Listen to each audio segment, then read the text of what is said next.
नमस्कार फ्रेंड्स। तो चलिए आज हम लोग बात करने वाले हैं क्लास 9th का, जो कि साप्ताहिक टेस्ट सीरीज जो होता है। ओके, जो साप्ताहिक टेस्ट सीरीज जो अभी स्टार्ट हुआ है फाली में, पता होगा कि जो आपका क्लास 9th का जो है, जो क्लास 9th का जो सेशन 2024 और 25 का जो चालू हुआ है, वो आपका मई 2024 से चालू हुआ है। ठीक है, कितना? मई 2024 से चालू हुआ है। तो आज जो ये हम आपको साप्ताहिक टेस्ट सीरीज जो है, आपको पहला जो है, ठीक है, 9th क्लास का यह पहला टेस्ट सीरीज है। तो आई होप यह वीडियो जो है आपके लिए हेल्पफुल रहेगा। तो वीडियो के अंत तक बने रहिएगा और लास्ट में मुझे बताइएगा कि आपको किस क्लास का साप्ताहिक टेस्ट सीरीज जो है आपको चाहिए। ओके, तो चलिए यहाँ पर आप देख पा रहे होंगे कि जो यहाँ पर आपका दिखाया गया है, सब्जेक्ट आपका साइंस है। ठीक है, क्या है? सब्जेक्ट साइंस है। समय की बात करें तो आपको इसमें 90 मिनट का टाइम दिया जाता है। ठीक है, और ये क्लास 9th का है। टोटल पूर्णांक की हम लोग बात करें तो 40 नंबर का है। ठीक है, तो ये जो आपका सीरीज जो होने वाला है टोटल 40 नंबर का है। और आप मुझे कमेंट में बताइएगा कि 40 में से आपका कितने नंबर आए। ठीक है, इस यहाँ पर कुछ सामान्य निर्देश दिया हुआ है। सामान्य निर्देश की हम लोग बात करें तो यहाँ पर सभी प्रश्नों का उत्तर देना बहुत अनिवार्य है। ठीक है, ऑल क्वेश्चंस आर कंपलसरी। इस प्रश्न में कुल 16 प्रश्न रहेंगे और वस्तुनिष्ठ प्रश्न के लिए 2 अंक, अति लघु उत्तरीय प्रश्न के लिए 2 अंक और लघु उत्तरीय प्रश्न के लिए 3 अंक और दीर्घ उत्तरीय प्रश्न के लिए 5 अंक दिए रहेंगे। मतलब यहाँ पर 1 2 3 4 भागों में क्या किया गया है, प्रश्न के पैटर्न को डिवाइड किया गया है। ओके, आगे हम लोग बात कर लेते हैं। 4 क्या कहता है कि गलत उत्तर के लिए कोई ऋणात्मक अंक नहीं है, यानी अगर आपका गलत भी हो जाता है तो यहाँ पर एक भी अंक आपका नहीं काटा जाएगा। ओके, और हम लोग आगे बात कर लेते हैं कि वस्तुनिष्ठ प्रश्न 1 से 10 तक के लिए 4 विकल्प दिए रहेंगे।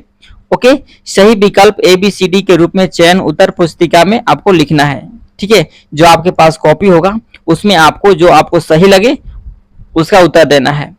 अति लघु उत्तरीय प्रश्न 11 से आपको 12 ये आपका लघु उत्तरीय प्रश्न है और 13 से 14 दीर्घ उत्तरीय प्रश्न है और 15 से 16 का जो प्रश्न है वो आपका दीर्घ उत्तरीय प्रश्न है। ठीक है, अपनी उत्तर पुस्तिका में क्या करना है, इसको लिखना है।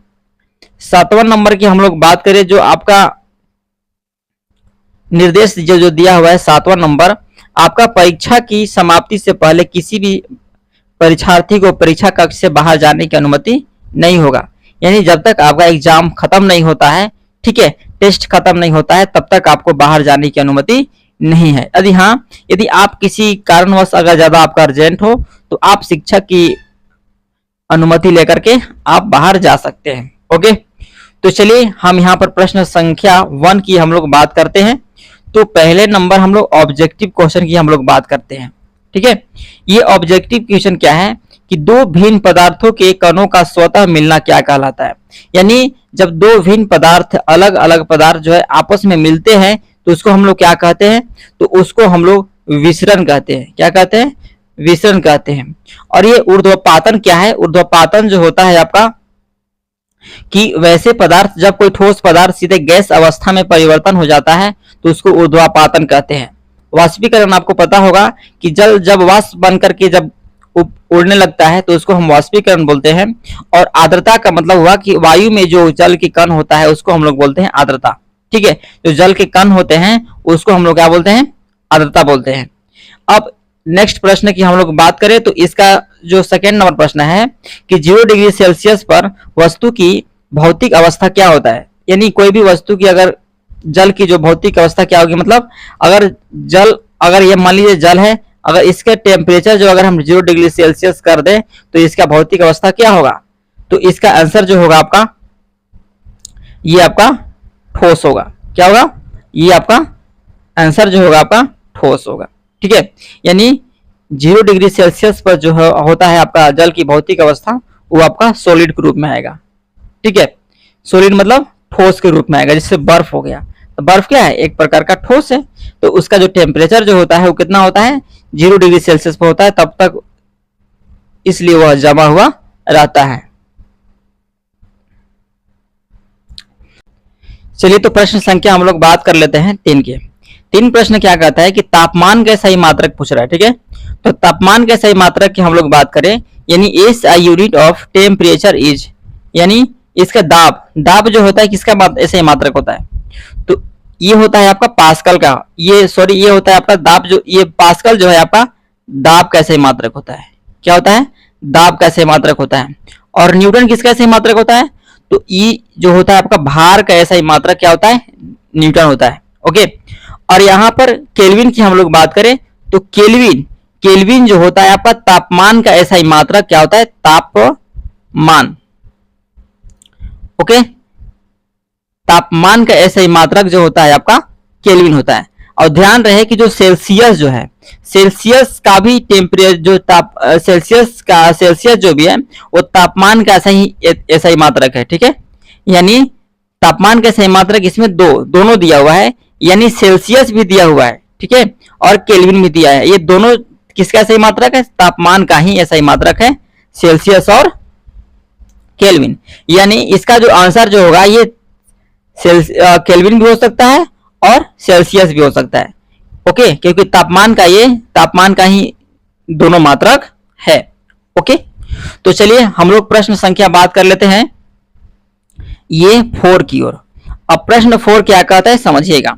प्रश्न 4 क्या कह रहा है कि किसी पदार्थ का ठोस से सीधे द्रव अवस्था में परिवर्तन कहलाता है। यानी कोई ठोस पदार्थ है, वह द्रव अवस्था में क्या हो गया, कन्वर्ट हो गया, चेंज हो गया, ठीक है।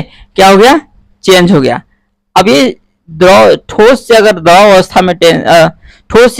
अवस्था में अगर बदलता है तो उस प्रक्रिया को हम लोग क्या कहते हैं। तो आप यहां पर समझेंगे कि इसका आंसर अगर आप जान रहे हो तो मुझे कमेंट में जरूर बताएंगे। यहां पर इधर से देखते हैं वाष्पीकरण क्या होता है कि जब कोई द्रव जो होता है गर्म होकर के उष्मा के रूप भाप के रूप में ऊपर उड़ता है तो उसी क्रिया को हम लोग बोलते हैं वाष्पीकरण। तो ये तो होगा नहीं। और आर्द्रता की हम लोग बात करें तो आर्द्रता होता क्या है कि जैसे जल में, अब वायु में जो जल की नमी आता है, जल की छोटे छोटे बूंदे कणे होते हैं, तो वही जो है आर्द्रता, उसी को बोला जाता है। यानी वायु में जल की मात्रा को क्या बोलते हैं, आर्द्रता बोलते हैं। ऊर्ध्वपातन की हम लोग बात करें तो यह अवस्था जो होता है सीधे ठोस से गैस अवस्था में क्या हो जाएगा, गैस अवस्था में उड़ जाएगा ऊपर, ठीक है। तो अब आपको आंसर पता चल गया होगा कि इसका आंसर जो होने वाला है आपका संगलन, ठीक है। यानी गल कर क्या हो जाएगा, कोई भी ठोस है वह गल कर क्या हो जाएगा, द्रव अवस्था में कन्वर्ट हो जाएगा, ठीक है, बदल जाएगा। तो इस प्रक्रिया को हम लोग क्या बोलते हैं, संगलन। यानी इसका आंसर जो 4 नंबर का जो आंसर होगा आपका ए नंबर।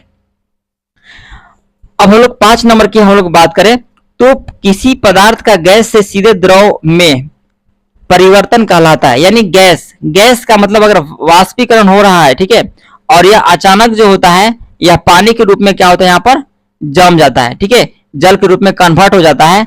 तो आपको बताना है कि इस परिवर्तन को क्या कहते हैं हम लोग, जमना। तो देखिए अगर जम रहा है तो निश्चित रूप से ये तो द्रव में कन्वर्ट होगा नहीं, उसको तो हम द्रव कहेंगे नहीं, जम जाएगा तो, ठीक है।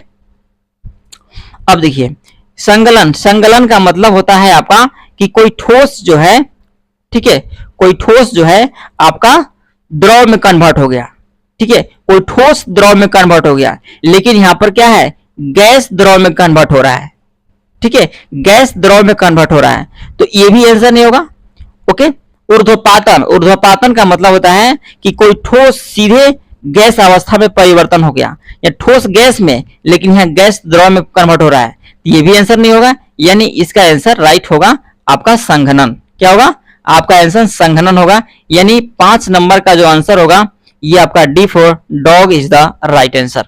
ओके, चलिए नेक्स्ट प्रश्न की हम लोग बात करें, प्रश्न संख्या 6 की।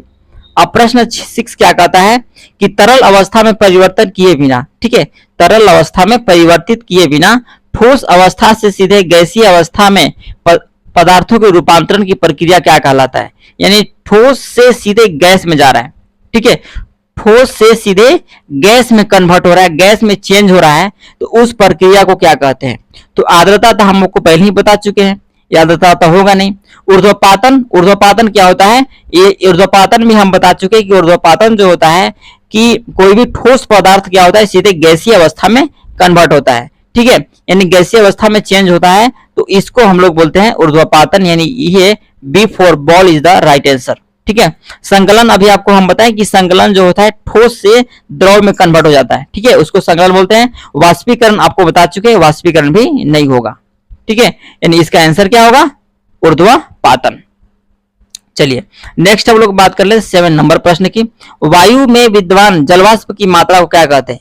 यानी वायु में विद्यमान जलवाष्प की मात्रा को, अभी इससे पहले हम आपको बता चुके थे कि वायु में विद्यमान जल की मात्रा को, जलवाष्प की मात्रा को क्या कहा जाता है? तो ये तो वाष्पीकरण होगा नहीं, ठीक है। संघनन का मतलब होता है कि ये जमा हो गया, ठीक है, तो ये भी नहीं होगा। आपका वाष्प की अवस्था, वाष्प की अवस्था, ये भी नहीं होगा, यानी आर्द्रता उसको बोलेंगे, क्या बोलेंगे उसको? आर्द्रता बोलेंगे। जो वायु में जलवाष्प की मात्रा रहेगा उसको आर्द्रता बोलेंगे, ठीक है। अब प्रश्न संख्या 8 की हम लोग बात करें तो 8 क्या कहता है कि शुष्क बर्फ का अर्थ होता है ठोस कार्बन डाइऑक्साइड या तरल कार्बन डाइऑक्साइड या कैल्शियम ऑक्साइड या मैग्नीशियम ऑक्साइड, ठीक है। तो फटाफट हमारे कमेंट बॉक्स में आप आंसर लिखेंगे, यानी इसका जो आंसर जो होगा आपका ठोस कार्बन डाइऑक्साइड, यानी शुष्क बर्फ किसे कहते हैं? बहुत हेवी आई क्वेश्चन है कि शुष्क बर्फ किसे कहा जाता है, तो यहाँ पर ठोस कार्बन डाइऑक्साइड को शुष्क बर्फ कहा जाता है, और यही जो होगा आपका A for Apple is the right answer. Okay, चलिए नेक्स्ट प्रश्न की हम लोग बात कर लेते हैं कि कौन सही है, कौन सही है? तो इसका जो आंसर जो होगा 0 डिग्री सेल्सियस बराबर 273 केल्विन, ठीक है, यह सही होगा। बाकी जो है ये इसमें कोई सही नहीं है, ठीक है। चलिए, यानी B for ball is the right answer. वाष्पीकरण का दर बढ़ता है, ठीक है, कब वाष्पीकरण की दर बढ़ेगा? ठीक है, कब वाष्पीकरण की दर बढ़ेगा? तो यह देखिए, सतह के क्षेत्रफल बढ़ने पर, या सतह के क्षेत्रफल घटने पर, या आर्द्रता के बढ़ने पर, या वायु की गति से। तो इसका आंसर की हम लोग बात करें तो इसका जो आंसर जो होगा आपका सतह के क्षेत्रफल, ठीक है, बढ़ने पर। यदि सतह का क्षेत्रफल जितना ही अधिक रहेगा, यानी अगर एक गिलास है, ठीक है, और एक बड़ा सा पात्र है, दोनों में जल रखा हुआ है, ठीक है, तो सबसे ज्यादा जो गर्म जल होगा वो जो है आपका बड़ा सा जो ये बर्तन दिख रहा है, ठीक है, इसमें से बहुत जल्दी गर्म होगा, और जब जल्दी गर्म होगा तो वाष्प की क्रिया जो है आपका बहुत जल्दी से होगा और तेजी से होगा। लेकिन इसमें जो होगा जल की एक तो सतही क्षेत्र कम है, और जल की सतह यहाँ पर आपको कम दिखेगा, साथ ही साथ यह गर्म सिर्फ थोड़ा थोड़ा गर्म होगा, और धीरे धीरे इसमें आपका वाष्पीकरण की क्रिया होगी, ठीक है। यानी सतही क्षेत्रफल बढ़ने पर वाष्पीकरण की दर क्या होता है? उच्च होता है। यानी इसका जो आंसर जो होगा आपका, इसका जो आंसर जो होगा आपका answer A for Apple is the right answer. Next प्रश्न की हम लोग बात करें, अब हम लोग सेक्शन बी में आ गए, ठीक है, सेक्शन बी में आ गए हैं। यानी इसमें आपको 2 प्रश्न देखने को मिलेंगे, और दोनों प्रश्न 2-2 नंबर का है, ठीक है। जल का गलनांक तथा क्वथनांक बिंदु क्या है?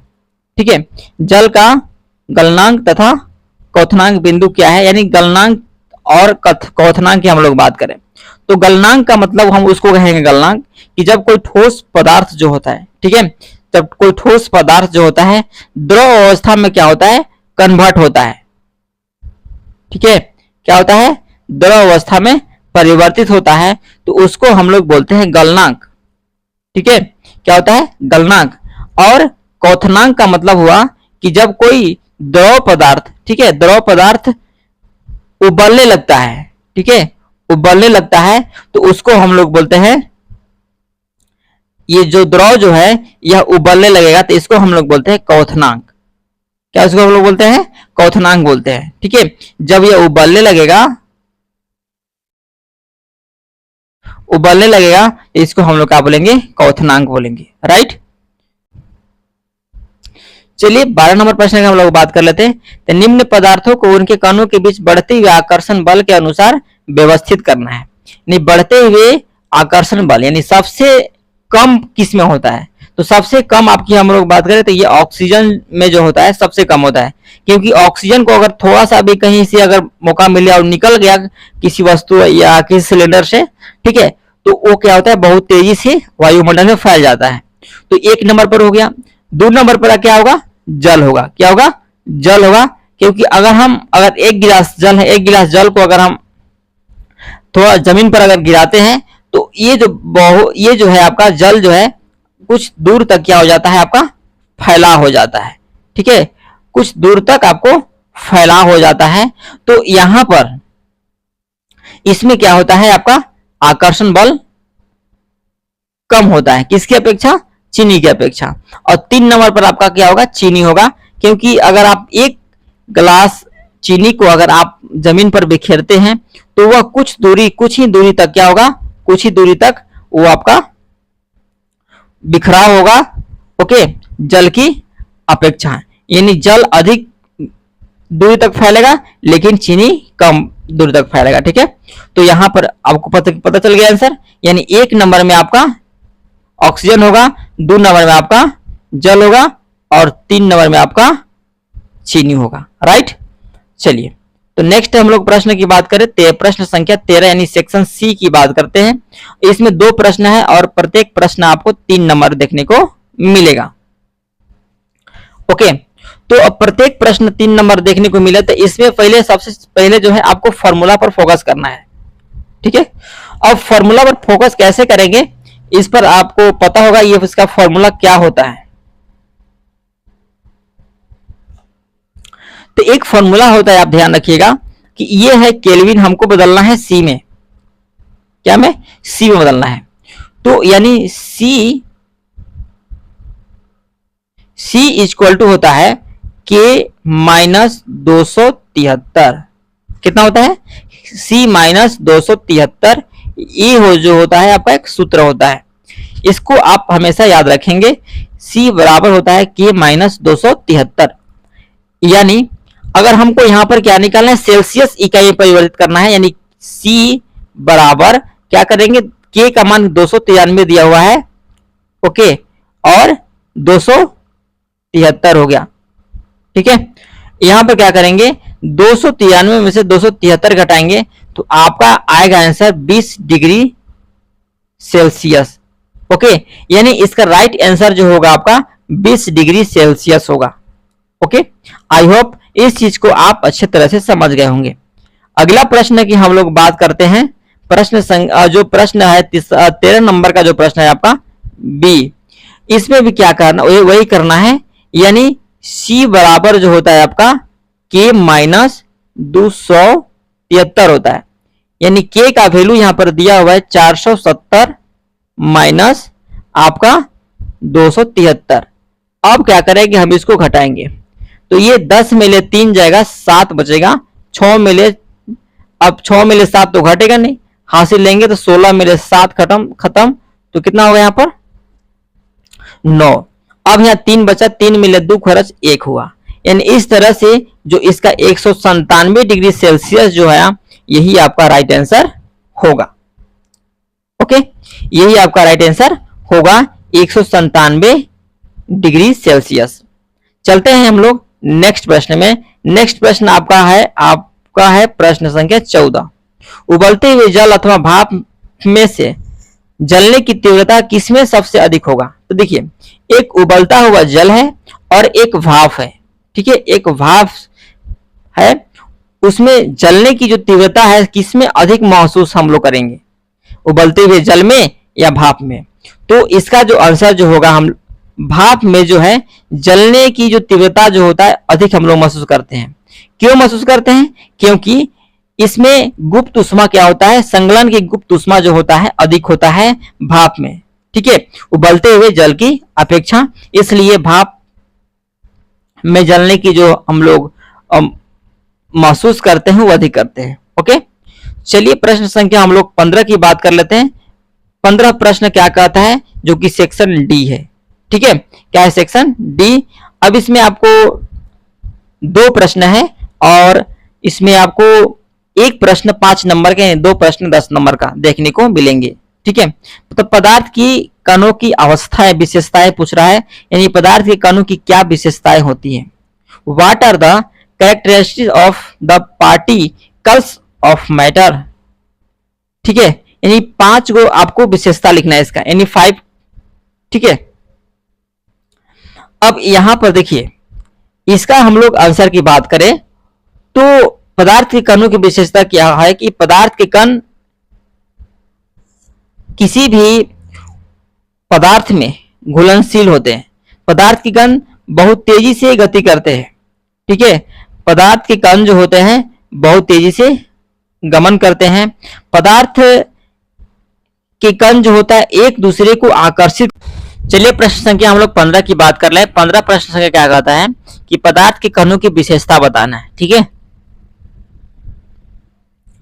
तो पदार्थ की कणों की विशेषता की हम लोग बात करें तो पदार्थ के कण जो होते हैं वो आपके गतिशील होते हैं। पहला क्या हो गया, पदार्थ के कण क्या होते हैं, गतिशील होते हैं, ठीक है।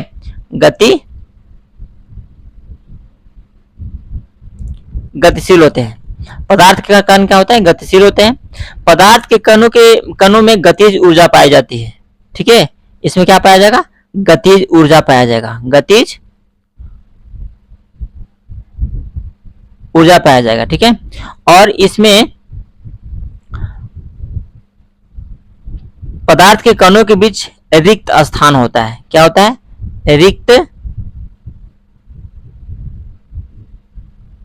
रिक्त स्थान होता है, ठीक है। पदार्थ के कणों के बीच रिक्त स्थान होता है। पदार्थ के कण एक दूसरे को आकर्षित करती हैं। पदार्थ के कण एक दूसरे को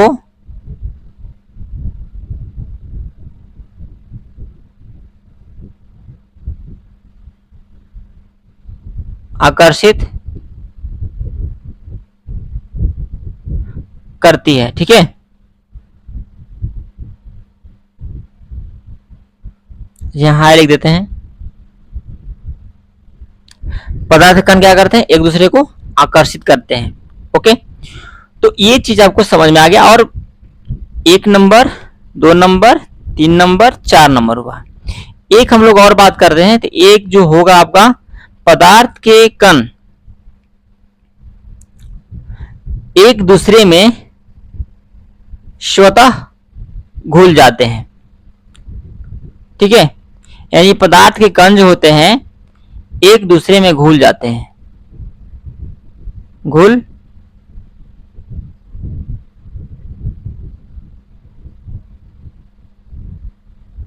घुल जाते हैं, ठीक है।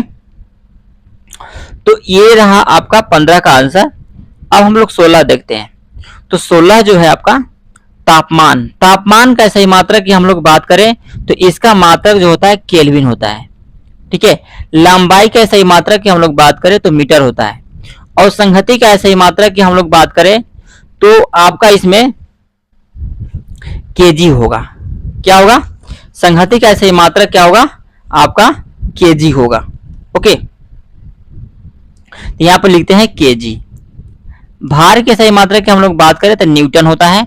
और दाब का सही मात्रक हम की बात करें तो इसमें पास्कल होता है। आयतन की हम लोग बात करें तो आयतन का जो सही मात्रक जो होता है आपका घन मीटर होता है, यानी मीटर की होगा।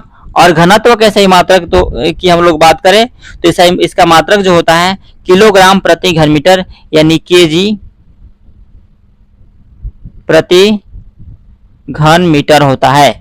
तो इस तरह से ताप का सही मात्रक केल्विन हो गया, लंबाई का सही मात्रक मीटर हो गया, संगति का हो गया आपका केजी हो गया, और भार का सही मात्रक न्यूटन हो गया, दाब का पास्कल हो गया, आयतन का मीटर घन मीटर हो गया, और घनत्व का केजी प्रति घन मीटर हो गया।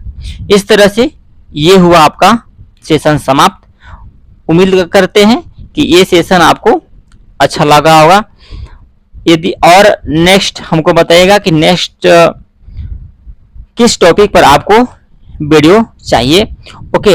हम पुनः नेक्स्ट सेशन में जो आपका नेक्स्ट जो टेस्ट सीरीज होगा उसको लाएंगे। ओके, तो ये वीडियो आपको कैसा लगा मुझे कमेंट में जरूर बताइएगा। मिलते हैं नेक्स्ट वीडियो में। धन्यवाद, जय हिंद।